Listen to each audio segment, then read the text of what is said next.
Yesus dahsyat. Yes, yes, yes. Hari ini bertemu kembali dalam Bible Storytelling dengan Kak Laura. Kita akan masuk dalam firman Tuhan, tapi sebelumnya kita mau angkat puji-pujian dulu buat Tuhan ya. Yuk, kita mau nyanyi pujian. Selamat pagi Bapa, selamat pagi Yesus, selamat pagi Roh Kudus. Pasti semua masih ingat ya. Yuk kita nyanyi sama-sama.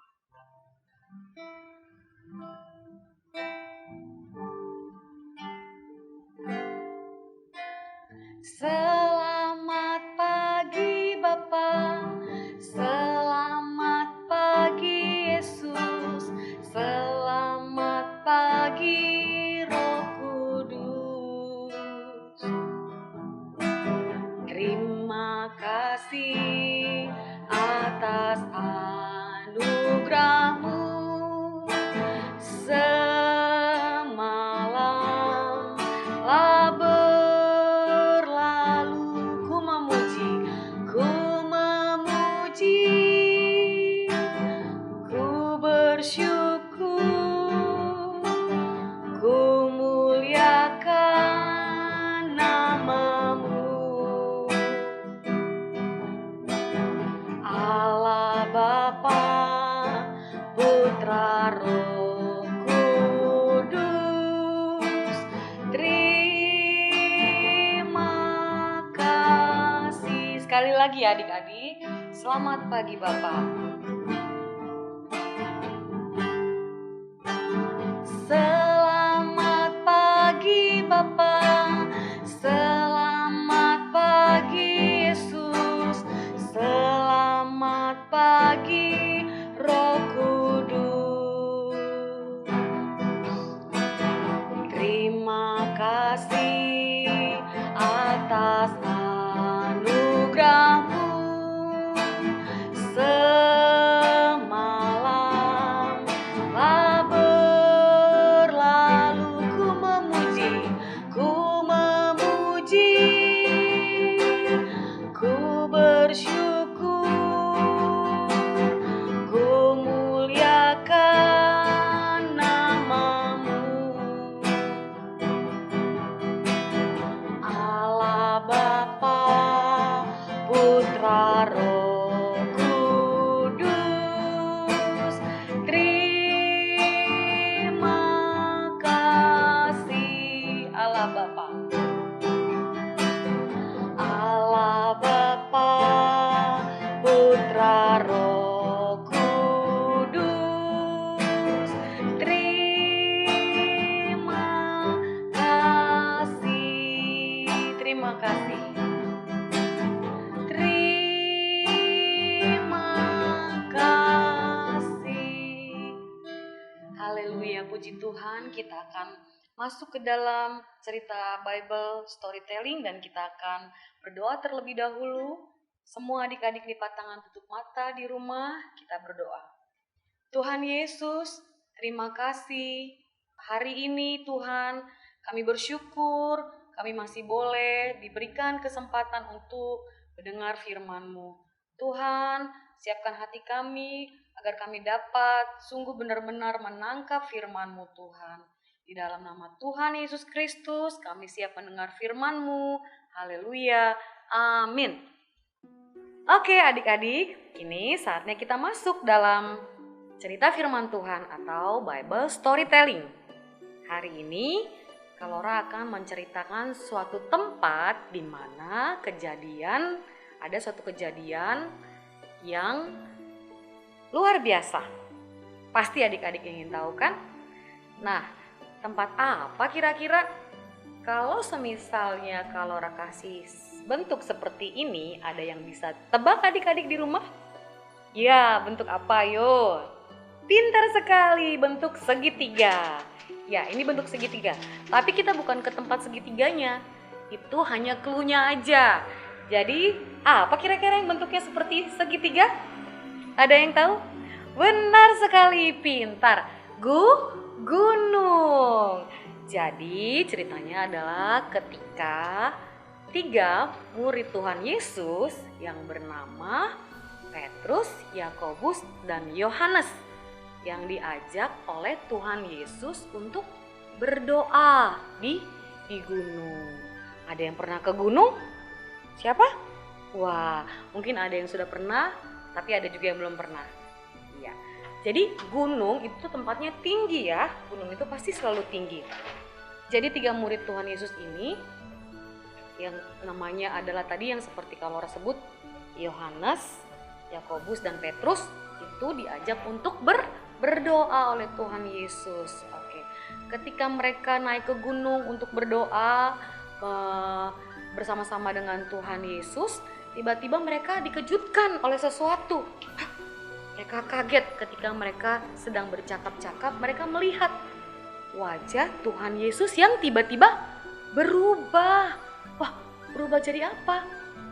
Ternyata ketika mereka melihat wajah Tuhan Yesus itu bersinar. Bersinar seperti matahari. Kalian tahu ya, matahari sinarnya begitu terang. Dan bukan saja wajah Tuhan Yesus yang bersinar, tetapi pakaiannya Tuhan Yesus pun berubah, terlihat bercahaya, terang menderang. Seperti silau seperti itu. Mereka kaget melihat Tuhan Yesus berubah.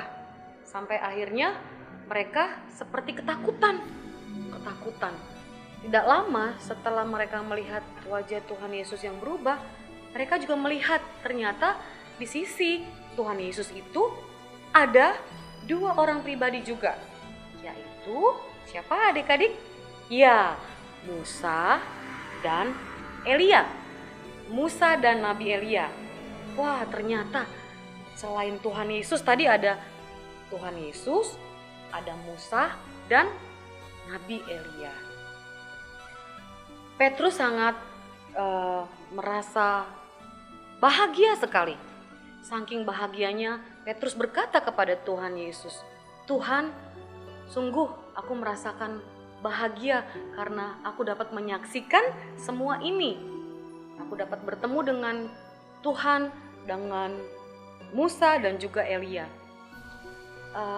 Aku menginginkan membangun kemah di sini." Jadi saking senangnya nih adik-adik, Petrus berkata ingin membangun kemah, 3 kemah. 3 kemah itu, 1 buat Tuhan Yesus, 1 buat Musa, 1 juga buat Nabi Elia. Wow, saking senangnya ya. Lalu mungkin dalam hati mereka nih, dalam hati murid-muridnya Tuhan Yesus, Petrus, Yakobus dan Yohanes, mereka berpikir bahwa wah, Musa itu orang hebat, pemimpin yang luar biasa. Kenapa? Karena Musa itu dapat memimpin bangsa Israel yang begitu besar untuk keluar dari tanah Mesir. Ya kan? Hebat kan? Hebat.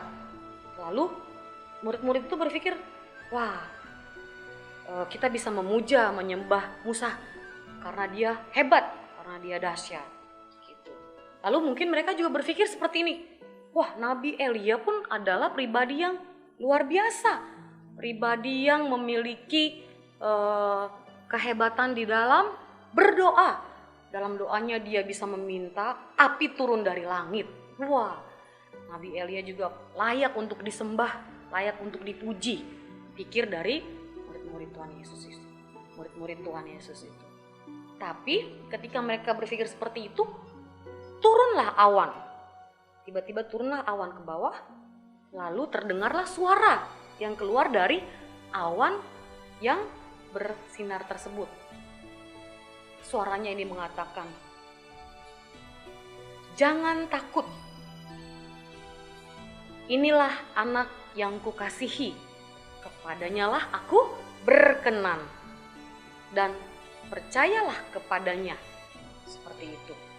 Akhirnya murid-murid Tuhan Yesus itu yang tadinya ketakutan, sempat menunduk, tidak berani melihat. Mereka mengangkat muka mereka dan mereka melihat. Ternyata ketika mereka melihat, di sana hanya ada Tuhan Yesus saja. Jadi suara yang terdengar tadi itu adalah ditunjukkan untuk siapa? Untuk Tuhan Yesus, bukan untuk Musa atau untuk Nabi Elia.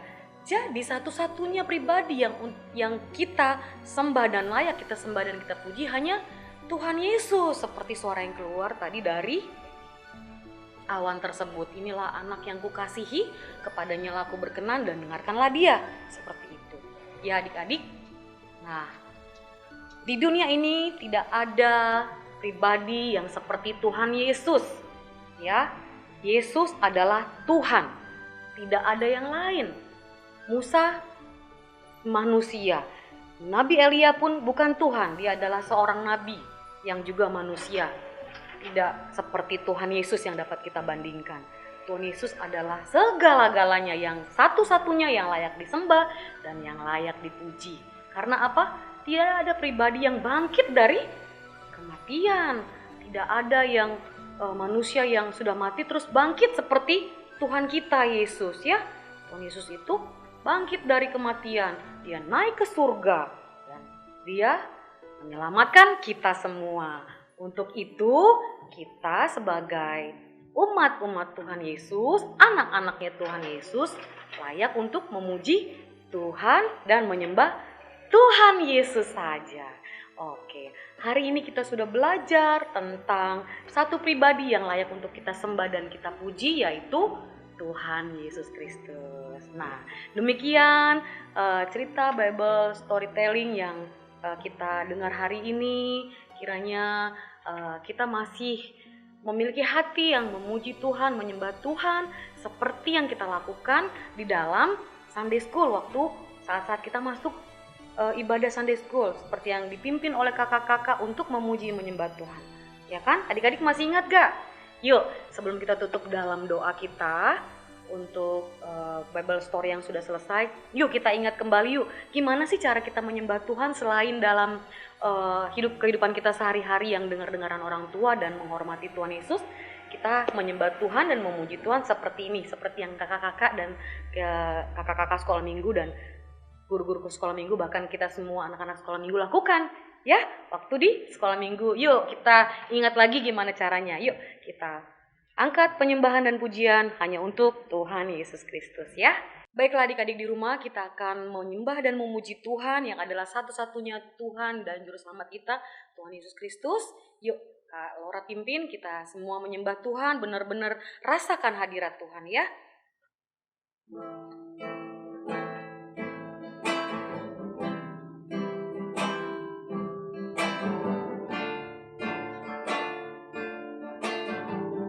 Ekspresikan betapa Tuhan perlu disembah. Terima kasih Yesus, terima kasih Yesus, terima kasih Yesus, terima kasih Yesus. Aku cinta Yesus, aku cinta Yesus, aku cinta Yesus, aku cinta Yesus.